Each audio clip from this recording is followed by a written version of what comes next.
And that's a dodgy place to be, isn't it? You're like stuck. Yeah. So that's a very high risk part of a bird's life, really. We're in Haldon Forest, which is up on a ridge west of Exeter. We're going to try and see some nightjars. There's the first one. We just got a hold in. Here he goes. And a wing clap. There's a little wing clap. Did you get that? I always look to see when the first one is. That was 9:01. And that was a quick call. It's like a contact call.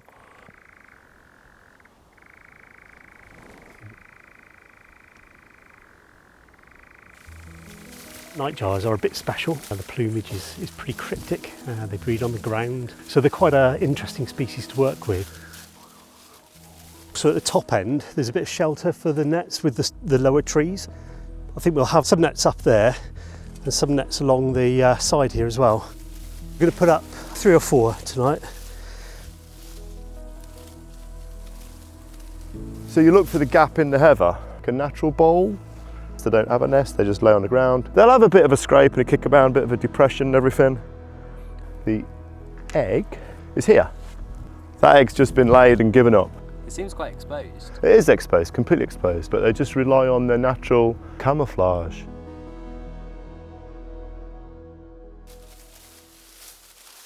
We don't catch many at a time, but it's sort of quality birds because we're trying to catch them now to ring them, and then hopefully next year we'll retrap them when they've come back to the area.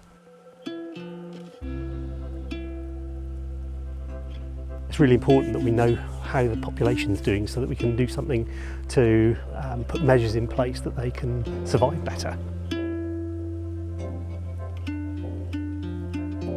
The hope is that the bird flies into the net. It's a very soft material and it just hangs in a little pocket.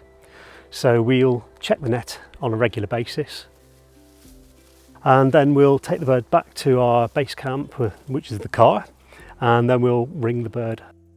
Here we go, here's a nightjar. You can see that beautiful plumage that it's got, very cryptic. You can see why it's so well hidden when it's on the ground. It looks like a bit of tree bark. You can see the size of its mouth.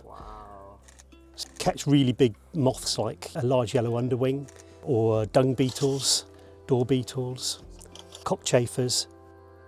We'll measure its wing, we'll weigh the bird, and we'll try and age and sex the bird if we can do. There's an address on there and an individual number. So once the ring goes on the bird, it becomes an individual. And if it's ever found again, we'll be able to know where it went to, whether it went to breed somewhere else.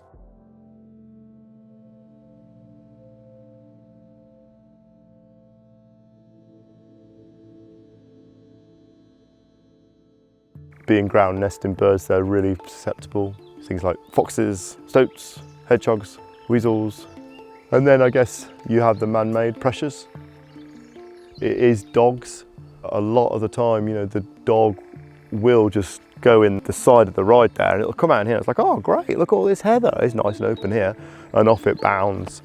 It's only got to happen so many times on a rainy morning that the adult will flush and those young birds there are just going to get really chilled.